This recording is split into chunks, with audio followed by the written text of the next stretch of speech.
The morning sun cast long shadows across Silver Peak's abandoned Main Street as my Range Rover navigated the crumbling asphalt. 5 years had passed since I'd first driven down this road, seeing potential where others saw only decay. Now, as construction crews prepared for another day of transformation, I could barely recognize the former ghost town I'd purchased for less than the price of a San Francisco apartment. My phone buzzed with a message from my assistant. The Bloomberg reporter will arrive at 10. The Wall Street Journal wants to move their interview to tomorrow. Also, Google's development team is requesting another meeting. I smiled, remembering the very different messages I'd received when I first proposed investing in Silver Peak. Rebecca Chen has lost her mind, the venture capital forums had declared, throwing away her tech fortune on a dead mining town in the middle of nowhere. They hadn't understood what I saw when I first visited Silver Peak, a perfectly preserved piece of American history, situated in a valley with ideal conditions for what I envisioned as the future of technological innovation. The town's isolation, once its greatest weakness, would become its strongest asset. The former mining town sat in a natural bowl surrounded by mountains, creating a controlled environment perfect for testing autonomous vehicles, drone delivery systems, and other technologies that needed space and privacy to develop. The consistent weather patterns and minimal interference from other radio signals made it ideal for advanced communications research. But what truly set Silver Peak apart was its infrastructure. The abandoned silver mines had left behind an extensive network of underground tunnels and chambers, naturally temperature-controlled and perfect for data centers. The town's original power station, built to serve the mining operations, could be modernized to provide sustainable energy. Even the old railroad line, though long dormant, offered potential for future transportation solutions. I had discovered Silver Peak during a weekend drive, taking a break from the pressures of running my successful cybersecurity company in Silicon Valley. The GPS had malfunctioned, sending me down a series of increasingly remote roads until I found myself in what appeared to be a movie set for a Western film. The town wasn't completely abandoned. A handful of residents remained, mostly elderly people whose families had lived there for generations. They maintained a small general store and a diner that served surprisingly good coffee. It was in that diner, talking with the locals, that I began to see the possibility of something extraordinary. Martha Wilson, the diner's owner and unofficial town historian, had shared the town's records with me. Silver Peak used to be a hub of innovation, she explained. The mining companies developed new technologies here, tested new methods. This valley has always been a place where people pushed boundaries. The more I learned, the more convinced I became. The town's elevation and geographical features created a natural testing ground for new technologies. The abandoned buildings, many still structurally sound, could be repurposed for modern use while maintaining their historical character. I spent 6 months researching, developing plans, and trying to secure investors. The response was uniformly negative. Remote work is one thing, one venture capitalist had said, but you're talking about building a tech hub in the middle of nowhere. No one will come. Finally, I decided to fund the initial phase myself. I had earned enough from my cybersecurity company's IPO to take the risk. The purchase of the town and surrounding land was surprisingly straightforward. Most properties had been in tax default for years. The first year was focused on infrastructure. We restored power and water systems, installed fiber optic networks, and began converting the most stable mine shafts into preliminary data center spaces. The few remaining residents became our earliest employees and strongest advocates. Martha's Diner became our unofficial headquarters. Over countless cups of coffee, we planned the transformation of Silver Peak into what I called an innovation district, a place where technology companies could develop and test new ideas away from the constraints and prying eyes of urban environments. The turning point came when a major autonomous vehicle company discovered our testing facilities. They had been struggling to find suitable locations for real-world trials of their technology. Silver Peak's empty streets and varied terrain provided the perfect environment. Their successful testing program attracted attention. Other companies began to inquire about the possibilities. Soon, we were fielding calls from drone manufacturers, renewable energy researchers, and artificial intelligence developers. The town's transformation accelerated. We restored historic buildings while maintaining their character, creating unique office spaces that blended Old West architecture with modern technology. The old Silver Assay office became a high-tech conference center. The saloon was reborn as a networking hub where engineers and entrepreneurs could collaborate. But we didn't just preserve the buildings, we preserved the town's spirit. Every new development had to meet strict guidelines ensuring it contributed to both innovation and community. We built housing that respected the valley's natural beauty while providing the amenities tech workers expected. The original residents became integral to the town's new identity. Martha's Diner expanded into a farm-to-table restaurant that became famous among Silicon Valley executives. Other locals started businesses catering to the growing tech community, while sharing the town's history and character with newcomers. 2 years into the project, the first major tech company announced plans to build a research facility in Silver Peak. Their decision validated our vision, but it also brought new challenges. How could we grow while maintaining the unique environment that made Silver Peak special?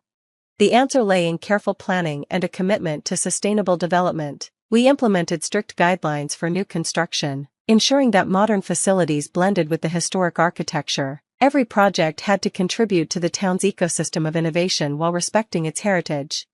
As word spread about Silver Peak's transformation, the same investors who had dismissed the project began to take notice. Their inquiries were met with polite but firm responses. We were no longer seeking outside investment. The town's success had attracted more interest than we could accommodate.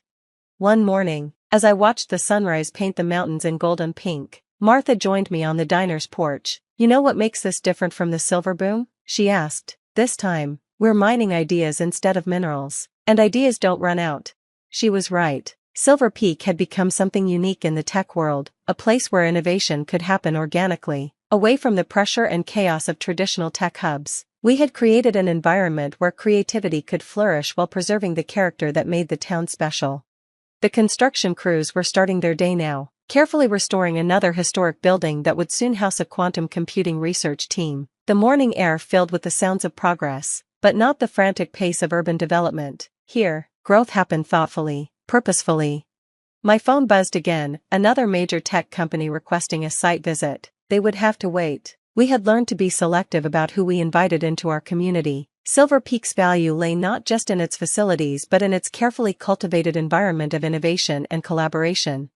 The ghost town that investors had mocked was becoming the most exclusive address in tech, but our real success wasn't measured in property values or corporate tenants. It was measured in the ideas being born here, in the technologies being developed, and in the community we had built.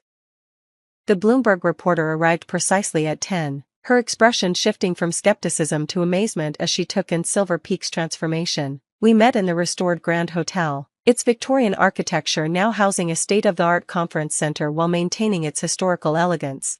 "This is remarkable," she said, noting the seamless blend of past and future. "But what really interests me is how you've managed to attract such significant technology companies while maintaining the town's character."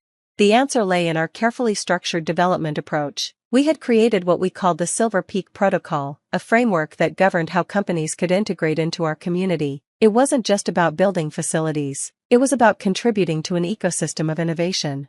"Every company that establishes a presence here must meet 3 criteria," I explained. "They must contribute to our technological infrastructure, participate in our knowledge-sharing initiatives, and demonstrate commitment to preserving the town's unique character."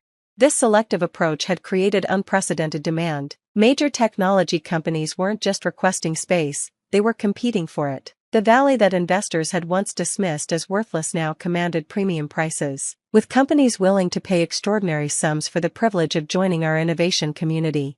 The transformation reached a new level when Tesla announced plans to build their advanced research facility in Silver Peak. Their decision triggered a cascade of interest from other industry leaders. Suddenly, the town that had been a ghost story in the tech world became its most coveted address.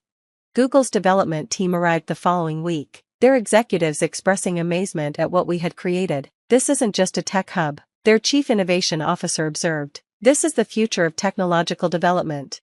They were particularly interested in our underground data centers, the former mining tunnels now housing some of the world's most advanced computing systems. The natural cooling properties of the mines had created an energy-efficient solution to one of tech's biggest challenges. Microsoft and Apple soon followed with their own proposals. Each wanted to establish research facilities in Silver Peak, recognizing the unique advantages our location and infrastructure provided. But we maintained our selective approach, ensuring each new addition contributed to the town's ecosystem rather than merely exploiting it. The bidding war that ensued made international headlines. Silicon Valley giants' battle for ghost town gold read the Wall Street Journal's front page. The irony wasn't lost on those who had initially mocked the investment. Martha's Diner had evolved into an exclusive gathering spot where tech leaders met to discuss collaboration and innovation. She had maintained its authentic character while adapting to serve her new clientele, creating a unique space where Silicon Valley executives could escape the pressure of corporate environments. "You know what makes this place special?" she asked one morning, serving coffee to a group of tech CEOs. "It's not just the facilities or the location, it's the spirit of the place. We're still a mining town, we just mine different treasures now." The original residents who had stayed through the transformation became integral to the town's success. Their deep connection to Silver Peak's history helped maintain its authenticity even as it evolved into a technological powerhouse. Many found new careers supporting the innovation ecosystem, while others became valuable advisors on preservation and community development. 5 years after my initial purchase, Silver Peak had become something unprecedented in the tech world, a place where cutting-edge innovation coexisted with historical preservation, where technological advancement respected community values, and where collaboration trumped competition.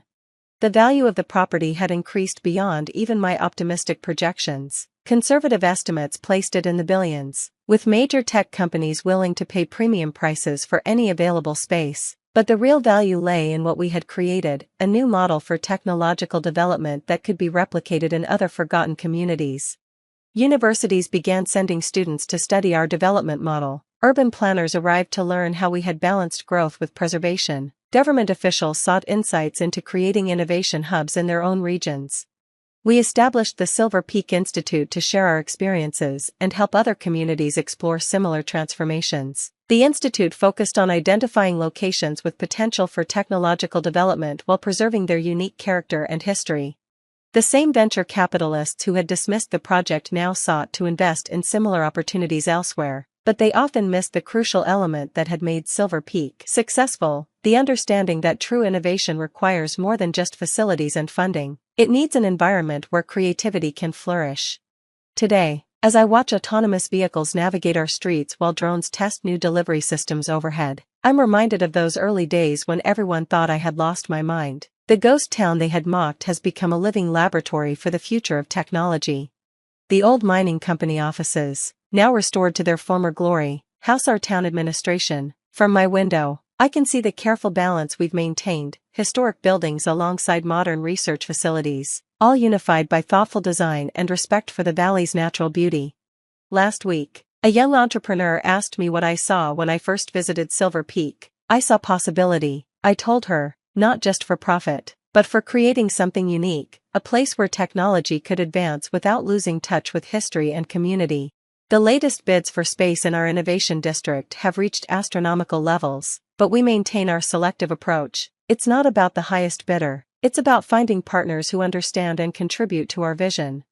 Martha still serves the best coffee in town, though now she does it in a diner that's been featured in international design magazines. "You know what I love most about what you've done?" she said recently. "You didn't just save our town, you gave it a new purpose while keeping its soul." The ghost town that investors laughed at has become a model for the future of technological innovation, but more importantly, it's proved that progress doesn't have to erase history, it can build upon it, creating something richer and more valuable than either the past or future alone could provide. As the sun sets behind the mountains, casting long shadows across our blend of old and new, I think about the message Silver Peak sends to the world. Sometimes the best innovations don't come from destroying the old to build the new, but from finding ways to let them strengthen each other.